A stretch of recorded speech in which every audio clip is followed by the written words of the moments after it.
Eto mga bossing, patuloy nga po sa pag-aarangkada ang ating pambato sa mga kababaihan. Namula nga po ito sa bayan ng Sidio, walang iba kundi ang kasalukuyang WBC Asia Continental Light Flyweight Champion na si Winnie Ann Klein Verano, na may kartada nga po itong 11 wins at KOs at walang talo. Bago nga po sumagupa itong ating matapang na Pinay sa ibang bansa, nagkaroon muna ito ng 9 na laban kontra sa ating mga kapwa Pinay na mga pambato. At sa 9 na Pinay nga po ng kanyang mga nakalaban, 2 nga lang po roon ang umabot sa kamay ng mga hurado. Habang ang 7 naman ay tinapos ni Winnie Klein sa pamamagitan ng knockout. Ganon nga po katindi itong ating pambato mga bossing. Huli naman niyang nakalaban ang Thai boxer na si Kitsara Samkok, na ginanap nga po sa bansang Thailand ang kanilang salpukan, kung saan ay tinapos nga po ng ating pambato itong Thailander sa loob ng round 6. Kaya dito nakuha ang WBC Continental Light Flyweight Champion. At sa buwan ng April taong kasalukuyan,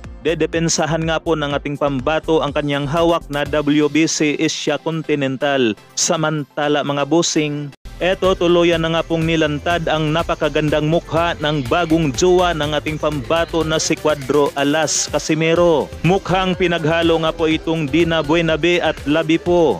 Kaya naman bukod sa laban ni Cuadro Alas sa ibabaw ng ring, abae, matindi rin ngayon ang laban ni Cuadro Alas sa labas ng ring.